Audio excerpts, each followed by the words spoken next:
today. My name is Mel Albin, and each week we have guest artists on the show, and we've had a lot of wonderful artists on the show. We've had um, Brian Culbertson, we've had on Jeff Bradshaw, we've had on Mesa, Mickey Howard, Beth, um, Reagan Whiteside.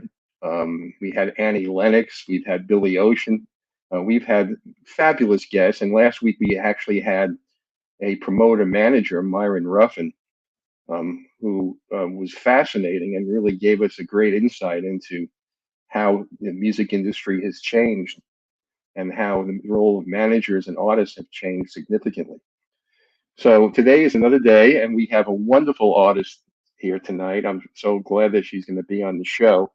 Um, so her name is Simone Green, and Simone is going to share her story of music with you and share some of her music too. So I think you're going to really enjoy this. So let me bring Simone on, and we'll get the show started. Welcome, Simone. How are you? Hello. Hi. I am well, Mel. How are you? I'm doing fine. I started to tell people that they're going to really enjoy the interview with you today because you're so multidimensional. You're a recording vocalist. You also are award-winning. You did television commercials that won awards. You're part of the Screen Actors Guild. Yes. You also started your a business that's very prominent in legal staffing. So you've done so much within music and even outside of music, and I think people are going to really enjoy hearing, exactly, how you developed your musical style and where your music is going to be going with you in the future. Yes. So Yes. I hope I'm really so. looking forward to this, and I want to thank you again for being on our show tonight. Thank you for having me. I really appreciate it. Good. Why don't you I start really off? do. I always start off by having my guest artists tell everybody what they're doing currently. Any new releases? Anything? Are you working in the studio? Do you have any concerts coming up? Yes, all of the above, Okay. actually. My team and I, with Anchor Shank Music, we are writing our new EP, my new EP, and going in the studio in a couple of days to record the first of two songs. And I have a lot of performances around the Chicago metropolitan area, but I'm really excited about collaboration I'm doing with Jason Grant, a preeminent, prominent drummer here in Chicago. We're doing a Tribe Called Quest tribute at City Winery here in Chicago, and I'm doing some fun stuff on the tail end of that show. So we're looking forward to that too. That's coming up on April 17th at City Winery in Chicago. April 17th. Okay. Yes, Wonderful. Monday nights. Wonderful. And we'll talk a little bit more about that later so we can make sure that all your fans know that you're going to be performing at the City Winery. So we'll Yes, get them out to see you. So, absolutely. um, okay, well, let's start off. I'd like to really start off. I mentioned to you before you came on the show a little earlier that the information I have in your bio starts out when you're already at the University of Iowa. So I was wondering That's what happened the first 18 years. so, a so, so whole lot.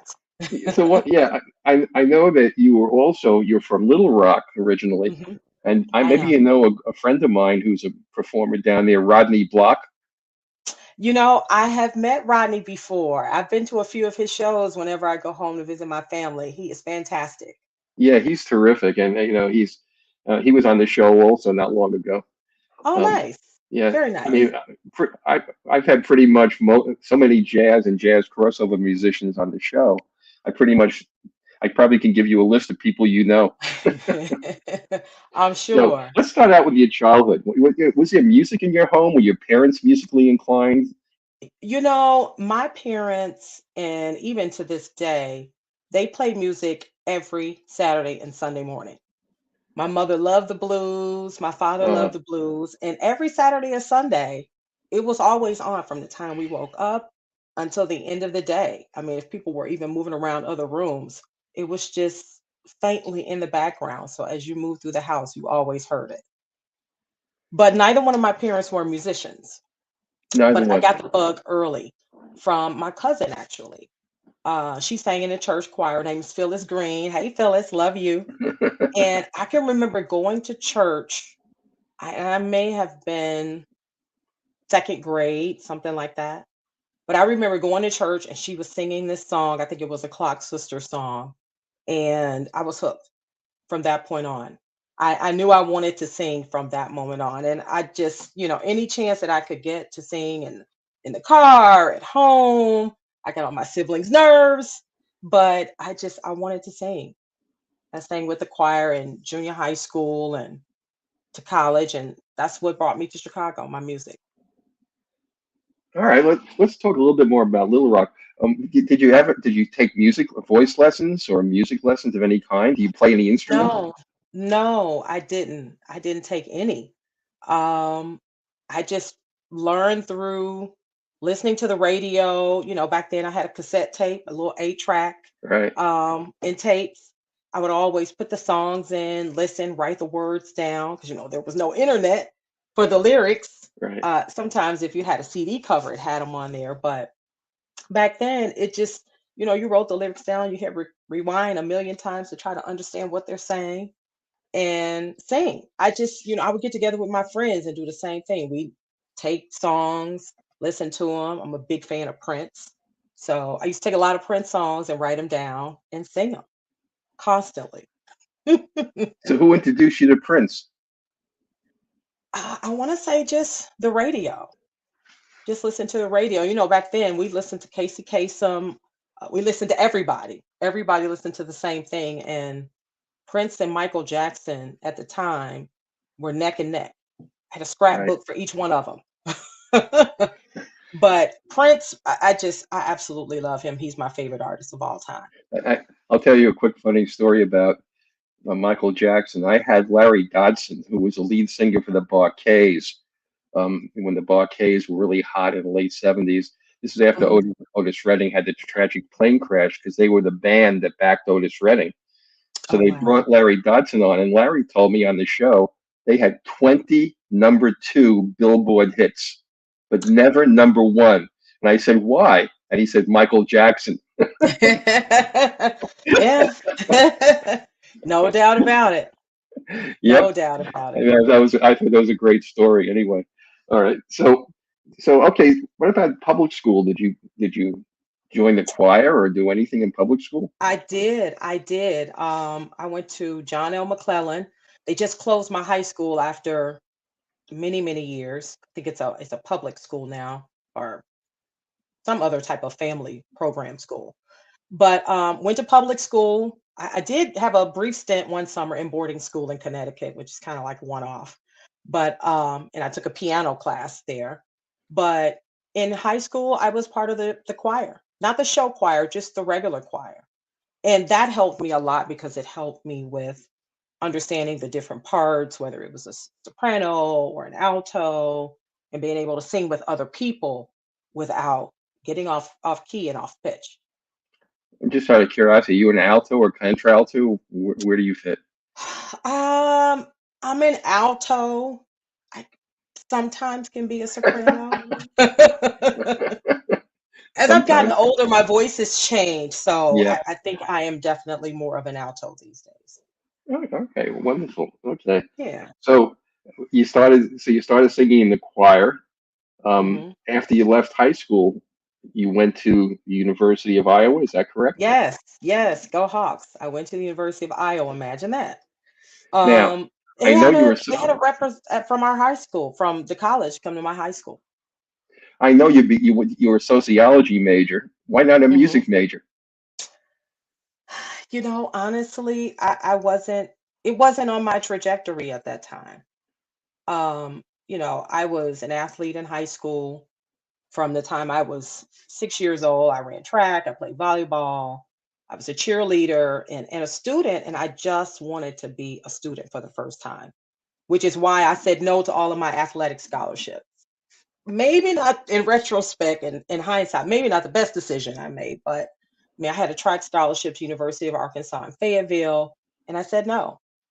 I just wanted to go to college and just be a student. So music was not really on my mind at all. at that time at 18.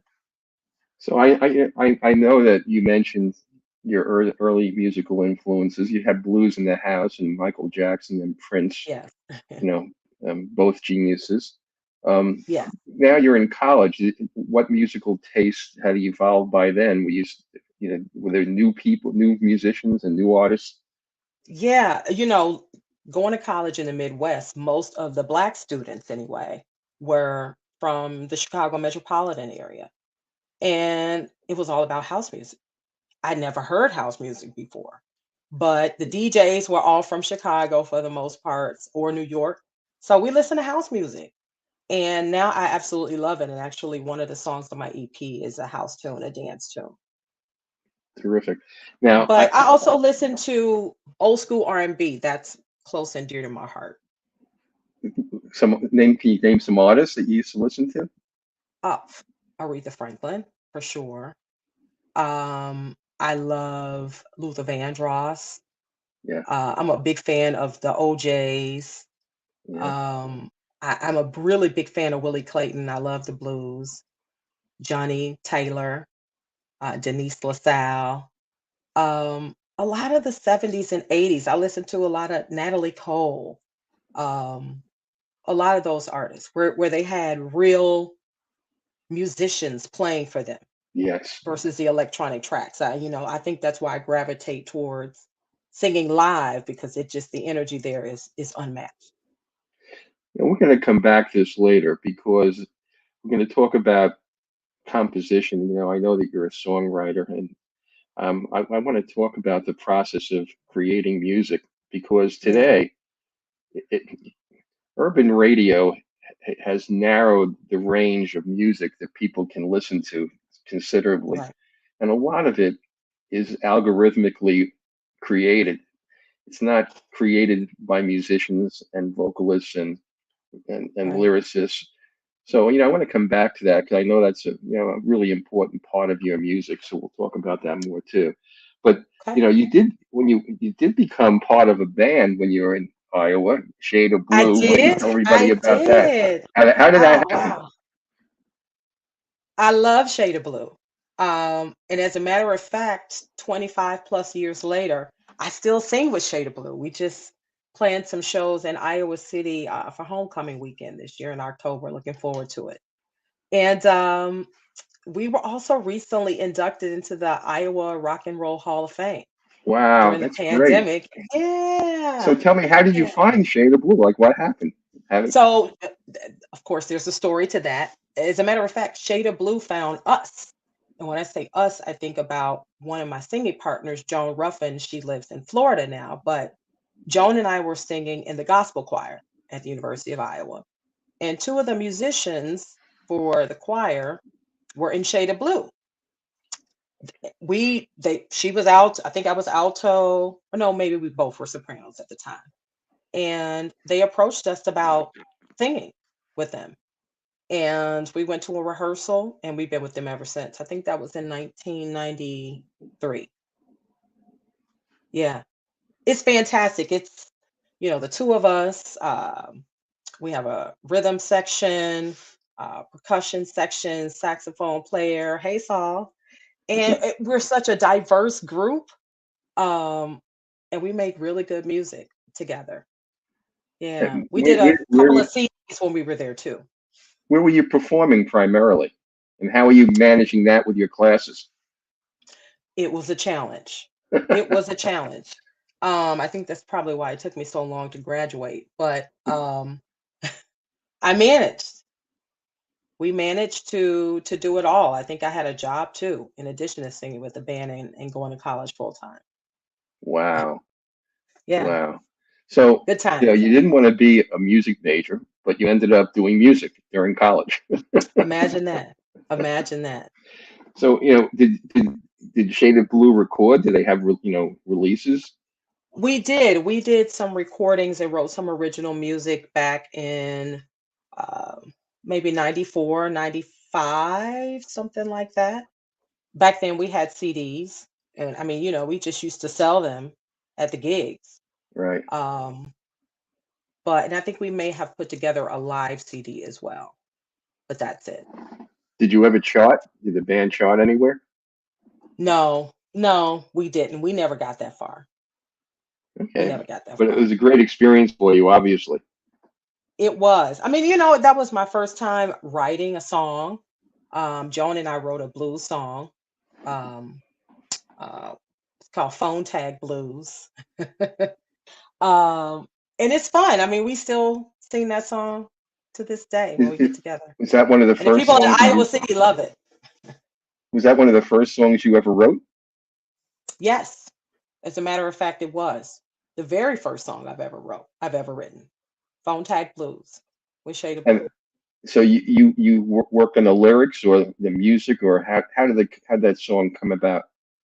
Just the lyrics. I think a couple people in the band, Dave Rosaza and several of the other musicians, came up with the song, the music itself, and then Joan and I wrote the lyrics and came up with the hook. Okay. We each wrote So a would you verse and came up with the hook together. what would you say if I asked you as a songwriter to pick one of the songs that you wrote that is your favorite song, or one of your early songs that you would like to say was probably the best one that you created? Oh, wow. I think it is going to have to be We Could Be. I'm sorry. We Could Be, one of the songs on my current EP. I mean, Okay. it's such a beautiful song. Um, and when we recorded it originally to the piano track. So it was just me and the piano. And then for the other version, the full vocal version, um, they added the music afterwards. So I really connect to the piano version. And there's just some certain parts of that song that every time I hear it, it just gives me the warm and fuzzy because I know those are my lyrics and how I felt when I wrote it. We're gonna play the full vocal version. I have that version to play tonight, and I Okay. want to tell you the orchestration on that song was phenomenal.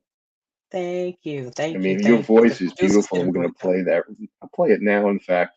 But I Okay. also think the whole production of that song is wonderful. So let me play that for everybody now, okay? Thanks, Mel. Then we can talk more about it. Okay.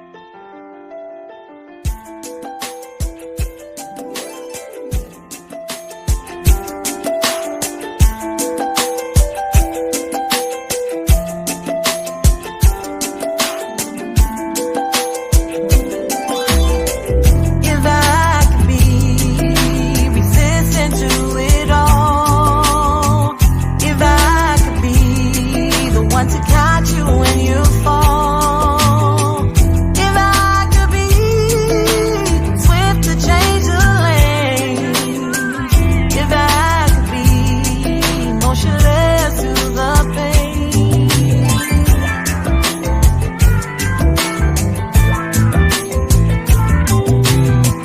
If you could be the one to hold me up, if you could be the driver of my chariot, if you could be love's seductive ways, if you could be my love all day, if you could be the messenger first, if you could be the one that teaches trust.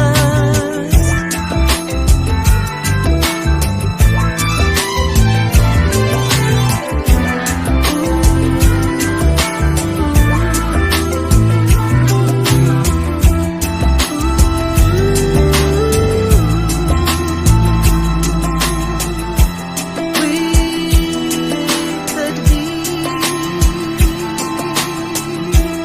you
Yes, yes, yes.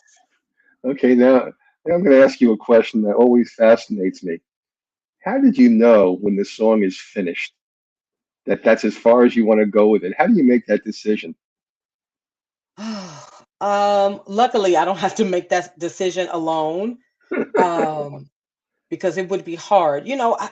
I'm not a perfectionist, but you always want to put your best product out. Right. And no matter what you do after it's done, you're like, oh, I could have added a harmony part here, or maybe this could have been different. I could have sung that note this way. But you just have to release it when it feels good in the moment. And that's what I did. When it felt good and I was like, that's it, we got it. And then I let the engineers take over and do what they do best. Yeah, when I talk to different artists, letting go is hard because Yes, everyone wants to turn out their best work, and indeed. you don't want to overthink it and over process it, you know. Right. So it's a difficult decision. It's not easy. Not at all. Not at all. Yeah. Like I said, I'm very lucky that I do not have to do it alone. So how That, did you I come up have with the other people. lyrics? Uh, let's see, for We Could Be, I remember hearing the song and just connecting with it immediately, and it made me think about love. Okay. It just, and we just went from there. And it was just kind of like we could be, if only we could be. If everything was right, we could be. Or you could be, and I could be. But at the end of the day, you want it to be we. That's great. That's a terrific thought. How long did Yeah. it take you from beginning to end till it was mixed and mastered? We it took us about 10 months from the beginning process of sitting down and listening to tracks to the actual recording and release and having the release party. Yeah. It may have even been a full year because I Yeah. know, and that was, one of the good things about the pandemic is that it allowed me the time Right. to just kind of sit and not be on the hamster wheel of the day job and gigging, um, to be able to come up with the songs and have the time to meet with the guys and write it and put it all together. But it Yeah. took us about a year. That's again, it varies from song to song and artist to artist, but I don't think that the fans and the public really understands the complexity of writing a song, Yeah, orchestrating a song, refining it, letting the engineers work on it, and then mix and mastering it. It's a very lengthy process. yeah, That it so really when they is. hear it, you know, it has to be special. It has to be something that is going to capture their imagination. It doesn't just happen overnight. It's rare. Absolutely. Absolutely. It's very, very rare. Very rare. Yep. But So I love the process too. Having gone through it from the beginning to end and see the fruits of my labor. And quite frankly, to see that people like it, um, is very gratifying. It really is. And it's not about, it being a $1 million seller, $1 million record or platinum record. It's just you put so much energy and love and time into it, and it's just nice to see it come to fruition. yes. Have you performed it live? Yes, I have. I have. Not one of the songs I perform all of the time, and that's Don't Say Nothing, the dance tune. It Yeah. goes over well at my shows because it's a little bit of a house track. But the other tunes are slow tunes, and so I've only performed them a couple of times. But hopefully, I will be performing We Could Be even more in the coming months. Yeah. How does it feel when you perform something that you recorded for the first time when you stand up and let it go? It's different, Yeah. especially performing it live with a band versus the backing track, because I have not done it with the backing tracks except for the release party. Um, it's different because it's a little bit of a different feel, but I like it. As a matter of fact, I'm thinking about recording a live version to the current EP just to put a little bit of a different spin and feel on it, especially Terrific, since I will be performing them live too. terrific. So Yeah, you've released um this LP, or it's just an EP right now? it's just an EP. Are It you has 6 songs on it. are you planning to release it as an LP at some point? That's a good question. I don't know. I know that I am going to release a remix of the dance tune in the next few months, and we're working on a new EP. Um, but I don't know if we will make it an LP at this point. Yeah, it's 6 tracks is a long EP. Yeah, yeah, it is. Well, I mean, in all fairness, 3 of the tracks are original, and then the other 2, I guess it's 5 songs. I'm sorry, not 6. The other 2 are alternate versions of 2 of the other songs. Oh, okay. Yeah. Do you do cover songs in your show when you perform? I do. I do. I do a lot of cover songs in my show. Um, like I said, I do some Aretha Franklin. I did an Aretha Franklin tribute last fall. That was fantastic with a Right. 10-piece band here in Chicago. Um, but I do some Jill Scott, I do some India Irie, some Luther Vandross, um, some blues, some Johnny Taylor. Oh I wow, I do love some Johnny I Taylor. even do some Jennifer Hudson and some Oh, house music. It's a little bit of everything. it's great. I really like the old school music. So um I try to reach back and find some of those rare gems that everyone else is not singing. And I found a few. Have you thought about doing a cover LP or EP? Um, not particularly. Um, but you never know. Anything is possible. You know, I'm a big fan of cover songs, and especially, if they're done right. Like one of my friends in Cleveland, Macy Gray. Yeah, I love Macy, and she does a lot of covers. Macy never met a song she didn't like, right. and she'll do everything from alternative to blues to country to gospel, Nice. and when you have an artist like yourself, who has, a really a wonderful voice, Thank you. if you remake some of those songs, you're making relevant for a new generation music that, it was really had its roots in the past, and it has its roots in a lot of the current music, and young people don't even know where the music came from. So cover songs kind of bring that, into focus for young people. And I've Yeah, been watching um, young people more and more. If you look at some of the other artists out there, John Batiste, Bruno yeah. Mars, those guys sample that old school music so much. Oh my God, I love Bruno Mars and Anderson .Paak and Silk Yeah, Sonic. yeah, Yeah. but The they remake they did sample. is fantastic. Yes, they make it current for a new generation, but they're exploring the roots of contemporary music, and it's wonderful. So I love covers. So the fact that you do covers when you perform as well as your originals, I think Hmm. you're bringing a lot to your audience. They need to I hear try a to. lot of those songs Yeah. remade again.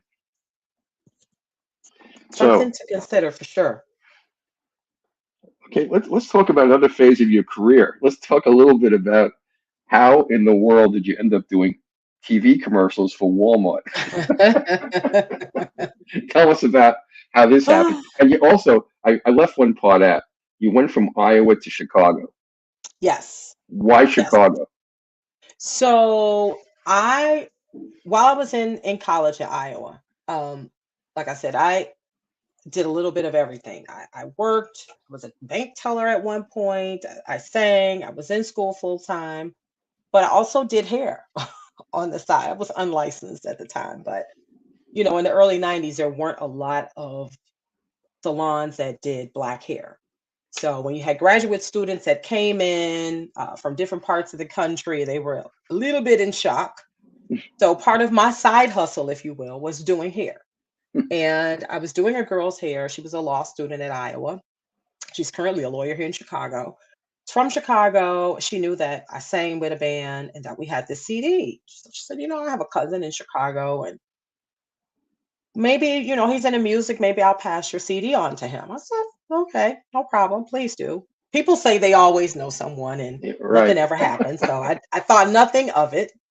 And then one day we got a call, Joan and I, the other singer, and it was her cousin who happens to be Grammy award winning uh, musician and artist Maurice Joshua, I who know won a the Grammy name. for, Yes.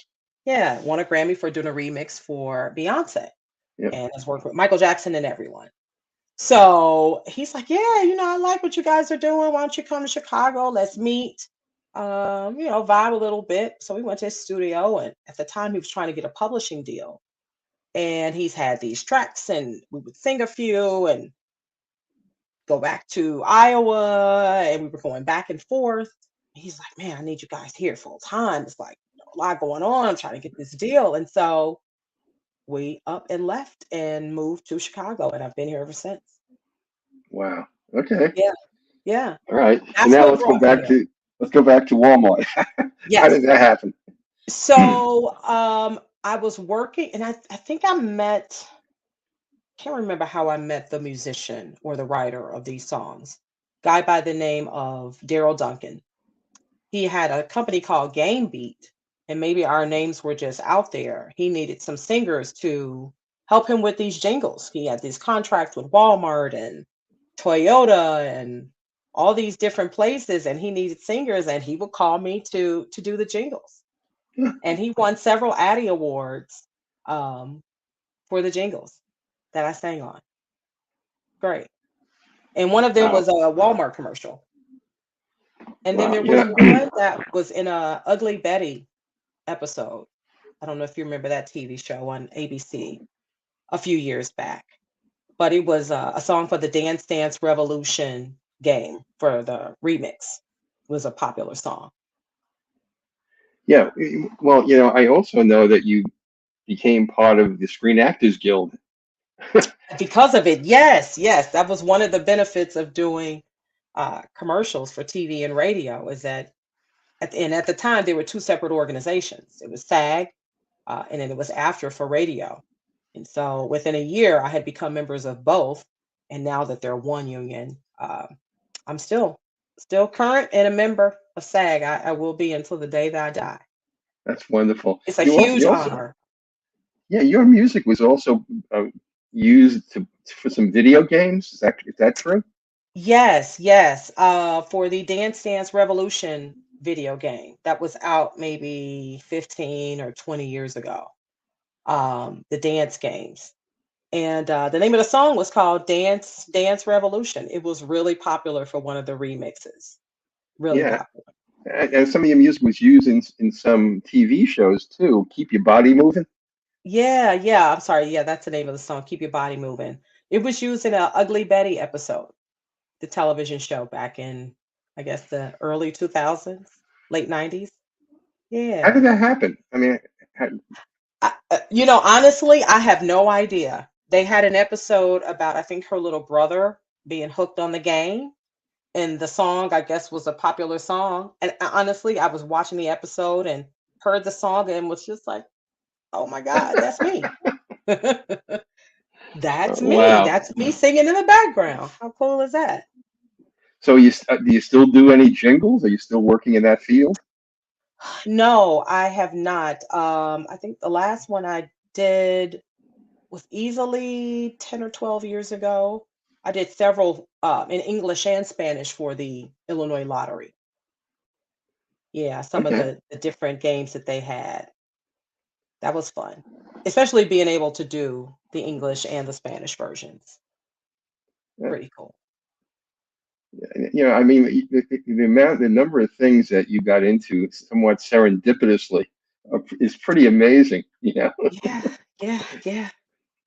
So, It's been a fun ride so far. yeah. Now let's talk about another phase of your career. You have a legal staffing business. How did you start that? Doing music and a sociology background. Yeah. So when I moved to Chicago in 97, in September of 1997, I needed a job. And at the time, they had this newspaper called The Reader where you could look in there and find, go to the help wanted section. And there was a company looking for a receptionist. And I'm thinking, I got a good voice, a good phone voice. I can answer phones and be cordial with my Southern hospitality.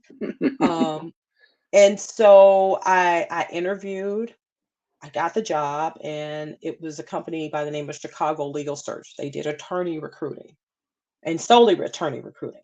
So I had no idea about the field, although I did want to be a judge and go to law school one day. So thought this would be interesting enough. Learned the business just from answering the phone. I'm very inquisitive, so I always ask questions. And the president and owner of the company was more than happy to give me all the information that I wanted. And one day he came in, I said, you should really start a staffing division. He said, well, come on with a business plan. Said I could do that. I mean, and truly that's how it started because we had clients that were calling and they did need help finding a lawyer.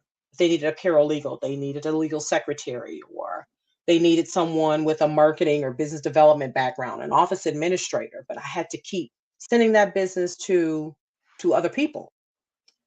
So I said, why not keep it in house? And that was the birth of CLS Legal Staffing, where I've been the director for 23 years now. Wow. Yeah.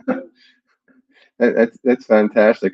One of the things I wanted to get back to, with your music, I know that you've opened for so many different acts also when you were playing with your bands.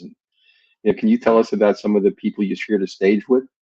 Yes, yes, yes. The biggest, absolute biggest was with my band Shade of Blue in the 90s when we opened for George Clinton and the P Funk All Stars. They had the landing of the mothership and everything. Yeah. That was a lot of fun. We also opened for Joe Lovano at the jazz concert, Koko Taylor, may she rest in peace. And then here in Chicago, I opened up for Stokley, who is a member of Mint Condition, one of my favorite bands from the Yes. 90s. I've opened for Denise LaSalle, Wow. Raheem DeVaughn. Um, think that might be it. Denise Williams as well. Wow. Yeah, been Wow. fun. That must be fun. Yes, very much so. And the pressure on a band that opens, you're setting this the tone for the Yes, evening, yes. and who's coming on after you, and everybody knows too. So Hmm. there's a lot of pressure on a band that opens, and people It don't think is. about it. Yeah, it is. But, the one thing that I've learned in this business is I can't compare myself to anyone else. And no one can be me and I can't be like anyone else. Right. And once I made that connection, uh, the trajectory just kept going up and up because there's always going to be someone that's better or people like more or they look better, they sound better, their stage presence, whatever the case may be. But as an artist, you simply can't worry about that. You just really have to put your blinders on, like the horses do, the thoroughbreds. When they're getting ready to run the race, they have those blinders on, Yeah. so it doesn't distract them and detract them from their goal, which is winning. Yeah. One of the vocalists I had on the show was Mickey Howard, I love and her. Mickey's fabulous, and Yes. she was so humble, and I understood the reason for it. I asked her about, look, you were nominated for Grammys, and she said, it's a job. I have to keep thinking to myself, it's a job, Yeah. and stay Yeah. focused. I can't let the good days and the bad days affect me, or this vocalist or that vocalist. She Right. said, I have to think of it as a job, and I have to do my job as best I can. And she said Exactly. it keeps her grounded. She said, Yes. it helps her, through good times and difficult times, and and it allows her to be herself. That's what it comes down to. Indeed. I And I agree. yeah, and that's the biggest thing for artists, not to get too caught up in the music industry around you. Oh, and to yeah. stay And true to just who the you hype. are. It's not easy. Yeah. It's not easy. Even, on smaller local scales, it isn't easy sometimes, but you just, people come and go. You understand that when it's your season, and seasons change. Yes, You will have your time, and then you won't. And you have to be okay, and still be in the right space no matter what season you're in. yes, And that's that's really very well important to put. me. Yeah. I'm just curious too. How did you learn the business of music? You know, one of my really, really good friends, he was a law student at Iowa when I was an undergrad. His name is Attorney Andre Grant. And he gave me a book when we first moved here over 25 years ago, and it was called The Business of Music. And that Okay. was one of the best gifts I could have ever received. Because he's like, if you're going to do this, then you really need to understand the ins and outs. And I mean, I'll never forget that. And really understanding as an artist, it's great if you have talent, but if you don't understand the business, and if you're not a writer or producer or anything, or a musician on a track, ultimately you don't have a lot of rights to the song and what's done to it. Um, that resonated with me, and I read that book twice, cover to cover. You know, I want to talk a little bit with you about this. That's why I brought up the business aspects. The music industry has changed dramatically over the past 20 years. I mean, it's Yeah, almost unrecognizable. Record labels and radio have kind of dropped down in importance. It used to be the end all and be all.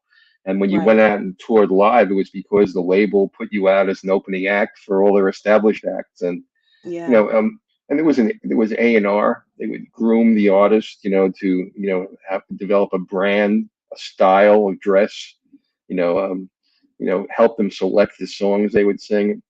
You've never been attached to a record label, am I correct? that is correct. So as an indie artist, it's such a different kind of world. And even when you started out as an indie artist, it's changed so much today. Now you don't have CDs and records or tapes, and you have Right, streaming. And right. and Spotify pays the artist 0.0008 cents a play. I had on the show. And I've talked to other artists just today on an earlier show that was on my Source Radio network. There was a video of the person who wrote a song for Usher, and the Hmm. song sold 70 million. It was 70 million streams. The Wow. songwriter, because of this nature of streaming, he made $2,500 over 2 years, and he wrote the Wow. song. And it's so hard to monetize a career today. Yeah. Yeah, and it's changed, and even the role of the manager has changed. The manager used to be a booking agent, and now the managers replace the record label. They're in the studio. They're helping, with Right. brand and promotion. I know that you know somebody who I really respect, Myron Ruffin. Yes, I do. Yeah, and Myron was on my show last week, and we were talking about this. And even the way managers in the music industry are paid, they're still being paid 10 to 20%. And this is Yeah. the only industry where somebody who is like a CEO for the music artist, it's the only industry where they're not paid as a CEO. They're only paid on success. They're not paid if a product Mm. fails. They Right. don't, and so we were talking about the changing nature of what management has to do today compared with what they had to do 25 years ago. So, it's hard for the artists to monetize. It's hard for Mm. managers to monetize. And Yes. it seems as though without touring and performing, it's become very difficult. Yeah. I mean, and honestly, performing live has been great for me. I mean, it keeps your chops up for one. It pushes you to grow, because if you don't grow as an artist, the audience will get tired of you after a while. If it's the same songs, the same show, and there's nothing different, there's no different energy that you're doing. Um, so that also pushes me, and it's been great to be able to get out there, I would love to tour. I would love to tour Europe and all of these places to be able to introduce my music to people who may not hear it otherwise. Yeah, your music would be really appreciated in the UK because, so many American artists who do gospel and do blues and R&B and jazz, they have to go to the UK and establish themselves there before they come back here, and they're recognized for the talent Yeah, they have. We have to export it before we can import what started here in the first place. yeah, yeah. I know. I know. I So, understand. so, so, when you look around the music industry today, and if there are young people coming up in the music industry, what kind of advice or suggestions would you give to them if they're starting their careers off? What should they be focused on? I will give the advice that I gave my niece. My niece is an up and coming performer and rapper, and she was having a disagreement, if you will, about the project that she worked on with someone else. And my advice to her was buy the track for yourself. Don't share it with anyone. So, and and ultimately that's saying invest in you. My questions to her were, how do you feel about the track? Are you really proud of it? Do you think it has some legs? And it doesn't matter if those legs just means getting you out there or selling a million copies. And she was proud of it. I said, invest in yourself. You can never go wrong if you invest in yourself. And that is the best advice I can give anyone. Yes, I think you're 100% right. And Yeah. I think that for a lot of musicians and vocalists, um, I think since record labels are no longer in the business of music of artist development, that has to be taken seriously, and they need to find, I think, I want to know what you think, early on, a team. They have to start building a team Yeah. that could represent them. And what do you think about that? I completely agree.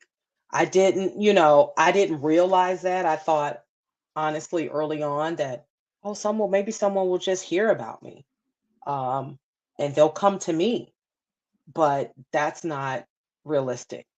I mean, it can be to a certain degree that may get the ball rolling, but you have to have some people that you trust, um, and that you rely on. And I'm lucky I have that. I mean, the two writers that I write with, um, we're solid. We work really well together, and between the three of us, we make it happen. Everything, but I trust them implicitly. Have you ever looked for sponsors? No, I mean sponsors for maybe some of my shows, but no, not in the sense of kind of helping me take my career to the next level. I hadn't even given that any thought, but I will now. I'm a quick learner. Yeah, that's the nature of the music industry today. Yeah, it's just, Yeah. if you close your eyes for a second, it changes. Yes, absolutely. Yeah. Yeah. So, you know, I guess to kind of start to wrap this up a little bit. Um, if you had to go back and do something different in your career, is there anything that you would do differently now in retrospect? You know, hands down, the biggest thing that I would change is I would have learned to play the piano when I had piano classes. I had piano classes. Like I said, I briefly went to boarding school one summer when I was in high school. Went to Choate out in Wallingford, Connecticut, Oh, good school. and very good school. Yeah. And one of the classes was a piano class. I really wanted, because I was thinking about the music. I mean, I think I was 15, 16 at the time. And now that I know how much more I could do if I play the piano too and just knowing music, I that was probably well, not probably, that was a huge mistake. I mean, I took the classes, I learned how to play one song, and then I never practiced Okay. again, All right. unfortunately. Well, I always wonder what people would redo or what they should have done or could have done or would have Yeah. done. I mean, there's always something that you can go back and look at. I have another kind of question for you. I'm curious, right now, if you could share a stage with any artist in the world, who would it be? Mm, wow. Right now, I would say Silk Sonic. I love them. I love Who? them. I'm sorry. Silk Sonic. Silk Oh, Sonic. Bruno Mars yeah, and Anderson .Paak. I love them. yeah. My husband surprised me and flew me out to Vegas, the two of us, to see them in concert. And Oh, it was wonderful. a fantastic show. The energy, just the production of the show, the sound, everything was the best. I love them. You know, I had on my show a few weeks ago Brian Culbertson, and Yes. Brian, first of all, he's produced 20 albums in 20 years, which is amazing. And Wow. on top of that, he runs a music festival in Sonoma, in California, and runs around in Chicago. He has his Yes. jazz show, and he does his staging. I mean, this Wow. isn't one of the people that does it all when it comes to music management, music creation. Um, and it's so rare to have a person who really, really understands Yeah. the business of music like that. Because for most Yeah. artists, they're left brain, and they focus on creating music, and they don't want to get too involved in the business side of music. you Right. know. Right. But somebody like you mentioned, Bruno Mars. Bruno, he does a lot of things besides just recording his music. Yeah, I'm And sure. he tours a lot also, and so I think today it's more difficult in a lot of ways. You can get heard very easily now with streaming. That's not the Yeah. issue. The Yeah. issue is breaking through the noise, breaking through all of that to get Absolutely. recognized. It's Yeah. difficult. It's very challenging. It's very challenging. But I'm here for the long haul. I'm not going anywhere. Are you thinking about any changes in your musical style as you mature and you become uh, more comfortable over the years with what you've accomplished? Do you think about changing anything? Um, yes, only because I think every song that I do allows me to grow and change. I don't think I am one particular type of artist as far as putting me in a box, whether I'm R&B or, contemporary. I think I'm all of those things. I mean, I want to do a jazz tune. I want to do maybe a reggae tune, a house tune, a traditional R&B. I mean, I'm completely wide open musically. And I like so many different types of music that if I hear something that connects with me, it doesn't matter what genre it is, so to speak. Yeah, you mentioned earlier about seasons, and Yes. it made me think. Recently, I saw something fascinating. Eric Clapton has been a closet jazz musician, Mm, and he's always wanted to do jazz, but never got around to it. Now he's doing it with Wynton Marsalis. I He's love it. performing with Marsalis's band, and he's playing jazz. I love So that. I think that there are seasons for artists, and like yourself, like you said, you explore different genres, Yeah, and you learn absolutely. as you go along. You pick Yes. things up. Yeah, You pick things up. I mean, my husband is always encouraging me to listen to other artists, not just the same people. It's like you'd be surprised what you hear and what will yeah, connect with you that just will become something innate that you will incorporate and then have your own recreation of it. I don't do Do that you enough. have you done that recently? Have you thought I any? have not. I'm a creature of habit, Mel. I listen to the same people that I like and I love, but he pulls me away from that ever so often because my husband has a phenomenal ear and he is big into jazz and to funk music and a little bit of everything in between, house music, disco. He knows it all. That's great. It keeps you on your Yeah. toes. Yes, no doubt about it. No doubt Wonderful. about it. Before we wrap up tonight, is there anything we left out or anything that you want to share with your audience and your fans? Just, thank you all so much for your continued love and support here locally in Chicago. I mean, I perform a lot and I have a lot of sold out shows where people come and they enjoy themselves. So thank you for that support, for supporting the EP. And I've got a lot of things coming up this year, so stay abreast of all of my social media, which they're all Simone Green Live. I The made this for website. you. Yes, thank you so much. Like my Facebook page. That's probably the best way to stay current and up to date in my upcoming performances. And I hope to see you guys at a show soon. Wonderful. And if they want to get in contact with management, who would they contact? They can just send an email to SimoneGreenLive@gmail. Okay. Wonderful. SimoneGreenLive@gmail. Excellent. Well, All Simone, right. I want to thank you so much for spending Thank time with us and you. being on the show tonight. I'm Oh, sure that Mel, you've thank made you. more new fans now. I hope Um, so. yeah, and I'd like to have you come back on, in the future as Ah, that you, would be great. yeah, as you do more music, and we'll start talking about what's coming up.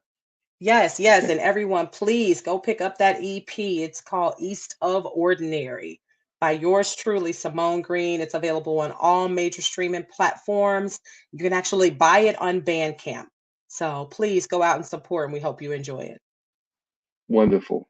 Well, look, again, it's been a pleasure, Simone, and I definitely want to have you back on the show in the future, and keep turning out music that people love. We all appreciate you. Wonderful. Mel, thank you so much for having me. I'm so appreciative. Appreciate it.